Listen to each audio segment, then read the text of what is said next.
Hello and welcome back to another video, and as you can see, we have started letting a couple of our cattle out. So we have the 4 cows here.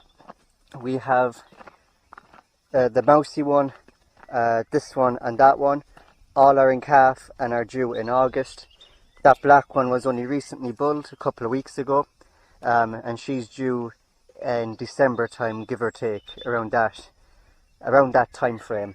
But yeah, we let them out mainly because to relieve pressure on the slurry pit, the slurry tank, and because there was no point feeding them silage and keeping them in when they weren't due to calf until August or December time. So we let them out on a bit of grass. It's about time we start letting cattle out, because we are in May now. So there we go. So the plan is they're going to be waiting here for about a month or so. We'll be moving them then in around the end of June or the start of July. So they're curtailed into this field first, and then they'll be moved elsewhere out into other bit of grass and pastures. And with all the grass they have here and over there, it should do them a month. So they'll be here a month, and then they'll be moved closer to the farmyard or to the back of our house, where they'll be here for a month outside, and then they'll either be moved closer to the farm or to our house, or we'll bring them back into the shed and around July time, and then they'll be in the shed and they'll be there under a close watchful eye when they are due to calf, which is obviously in August time. But for now, they are enjoying themselves. They're out on grass. It is about time, and it's the start. It's kind of the start of summer, isn't it, really, when you start letting your cattle out. And just to think, about 2 or 3 weeks ago, you wouldn't even imagine letting cattle out on grass, because they'd have the whole place bogged up, because the fields were that soft. But after getting a week of good dry weather with little to no rain, the fields have dried up a lot. So thankfully for that. So now that these 4 are out, we've only the bullocks to let out, we have the heifers to let out, we have 2 dry cows that we're going to just bring to the mart and get rid of them, sell them. Then we have the cow and calf that was born in February time, and we have our new arrival then that was just born recently. Obviously the newer calf, the younger calf, probably won't be let out too soon, too yet. We'll probably keep him inside for another couple of weeks. But the other cow and calf, I don't know, will we keep them inside, or will we put the 2 cows and 2 calves together and then let them all out at once? Because we'll have to get the calves used to being outside, and we'll have to get the calves used to the electric tape, and we do have a setup for that. We're not going to just let them out into the field, roam free. We do have a lot of procedures we do follow in that case, mainly because of the road we live on is way too dangerous just to let a calf out into grass, go wild, break through fences and everything, and then get out onto a road, a busy road at that, when cars are travelling at around 100 km. So, you know, we do follow procedures, and we are very careful when it comes to letting calves out on fields where we live, because it's just very, very dangerous. So I have to fill their water. I have to turn on the tap, and once that water's filled, I think we'll head back to the shed, and we'll discuss all that further and I'm able then to show you as well. So yeah, we'll head back to the shed.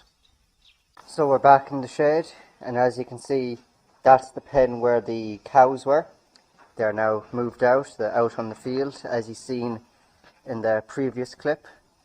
But yeah, as I mentioned as well, these 2 dry cows are going to the mart to be sold.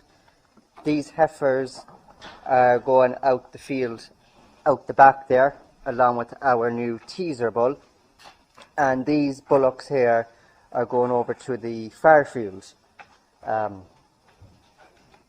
we just have to fix a bit of fencing, and they're gone over there, and we have to put up a bit of an electric tape for them to split that field out there in half, so all they're getting is half.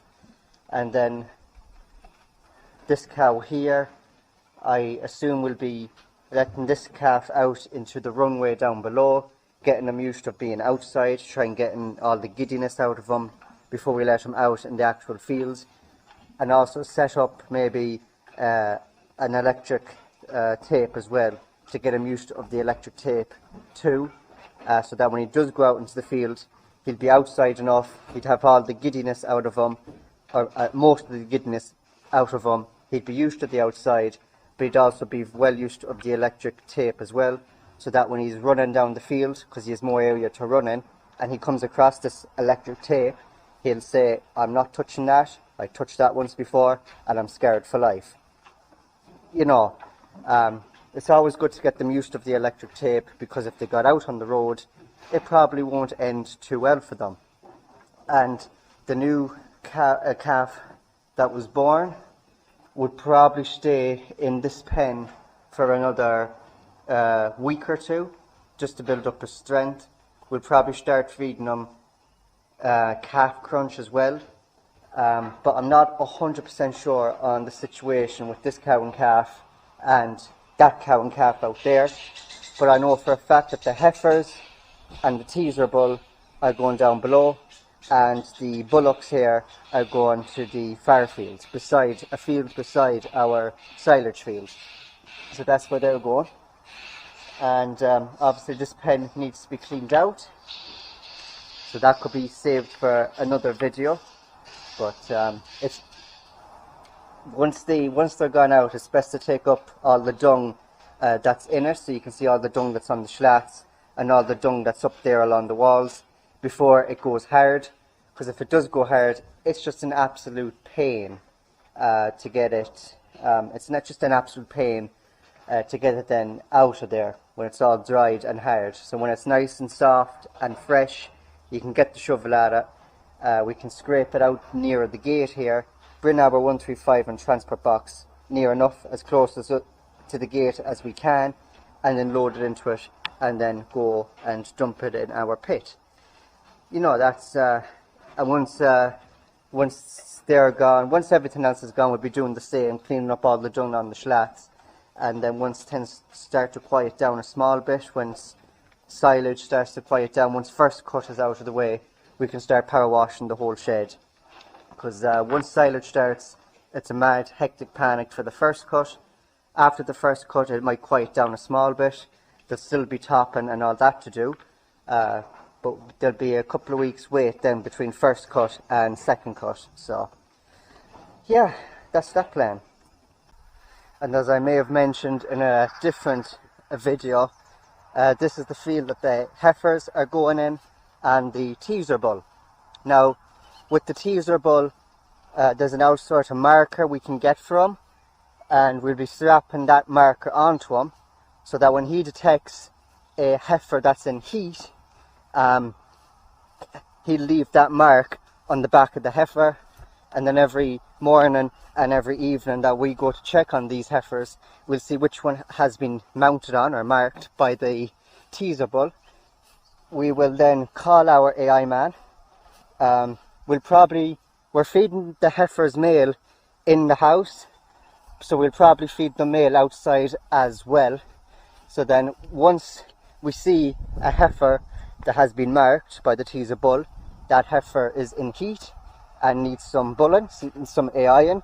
So we get a bucket, they'll follow us down here, they'll follow us, man with a bucket, and then a man behind, or two men behind with cattle sticks, just to keep them going straight ahead. This gate will not be like that. That gate will be latched there. Those two gates open up and join together. That latch latches into that, and that latch latches into this. We'd either bring all the heifers up to the pen up above, separate them, keep the one we want for bulling, and let the rest of them down. or we'll try and separate them here and just bring up the one that we want for bulling up above, and then let the rest of them out. And then we'll probably leave that heifer, once that heifer is bulled by the AI man, we'll probably leave that heifer in the pen overnight or for a day, and then let that heifer back out with the rest of the other heifers. And again, the cycle continues. We'll keep a close eye on them. If we see a heifer with a mark on them, we'll bring them in and bull them. So that's that plan. We also shook bag manure on this ground here, so as you can see, hopefully there's a nice bit of grass growing. We put some bag manure on this. We didn't go too hectic with the bag manure. We were spearing it, but when you look at the field, the camera again mightn't be doing it justice, but there's a nice picking of grass in here. Again, electric tape, fence off half of it. We won't let them in there either, so we'll have to bring a fence across there and up along there. So that'll be fenced off. Teaser bull will hopefully help us detect when the heifers are in heat. And I want to go back to the shed for a minute because I have a little story about our teaser bull. So we'll head back to the shed and I'll tell you this story. Okay, so one evening I was graping silage, feeding silage. The old man was out here cleaning out this cow and calf's pen. This cow and calf had calved. I think it was a day or two when this scenario happened. So the old man was cleaning out this pen. I was graping the silage, and then I noticed a bit of action happening in the heifer's pen. There was, where is this heifer gone? That white heifer at the back, that one there, was, she was out, sticking her head out, she was eating, and another heifer started to mount her, but she didn't move. Now sometimes, because we thought this at first, sometimes heifers will mount each other to move them out of the way so they can fit in and stick their heads out, while the bullocks will just start fighting and bullying and sort of headbutting each other to get one to move out of their way. The heifers might tend more on rising on another one to get them to move out of her way. So that white one had her head stuck out, another heifer was mounting her and she didn't move, she stood still. And at first, that's why we thought it was only sort of like a get out of my way signal.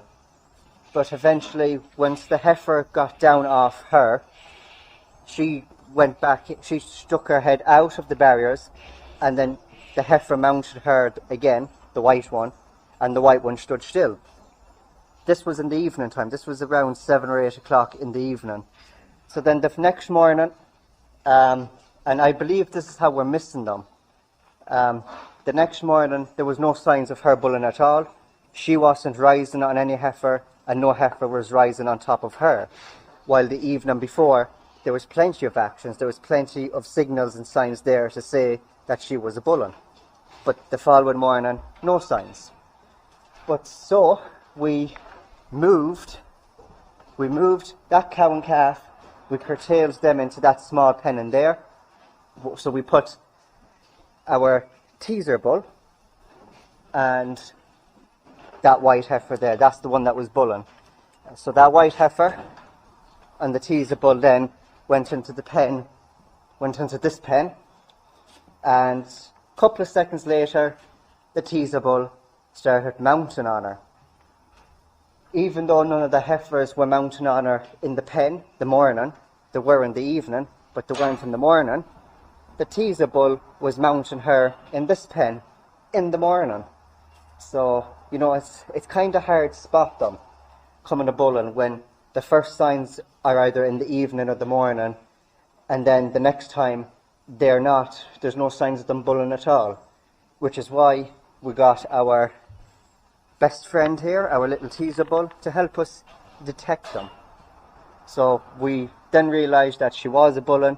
We put the teaser bull back in his pen that evening. We got that white one bulled, and then we left her in that pen in there. We swapped them around. We put the cow and calf back into this pen, and we put that white heifer in that corner there for the night to settle her down after she was bulled. And then the next morning we put her back out with the other heifers. So she's bulled a couple of days. Hopefully, fingers crossed, she'll stick and she won't repeat. And that will be 3 heifers then bulled out of 1, 2, 3, 4, 5, 6, 7. There'll be 3 heifers bulled out of 7. Isn't it 7? 3, 3 and 7, except for that small one. Yeah, 3 heifers bulled out of 7 if that white one doesn't repeat. So hopefully she doesn't. And we bulled her with an easy calving limousine bull. I can't remember what limousine bull it was exactly, but it was a limousine bull herself. Yes, so our shed is starting to empty. We have the 4 cows out that aren't due to calf. Between 3 of them, obviously, as I mentioned, in August, and one of them, which is the black one, is due in December time, give or take. Between November, December and January time, the black one will calf. So the shed is starting to empty. It is May time, so it is time for them to be getting out into the fields. And you know, the fields now, we have bag manure on our grazing fields. It's nice and dry. The weather is staying better than what it was this time a month ago. So it won't be long. Another week or 2, hopefully we'll have these bullocks out, and the same with the heifers. Obviously they're being sold. Don't know when they're going to be sold, but they're definitely going to be sold. And then the 2 cows and calves here, don't know rightfully 100% what the situation is with them yet, but once I do know, I will update you on what's happening with the cows that have calved. But for now, that's basically it. Cows are out. The heifers and bullocks next to go out. So with that, it is going to be the end of today's video. Thank you very much for watching. Don't forget to like and subscribe. Check out my merch. The link to that will be down in the description. And I'll see you in my next video very soon. Take care.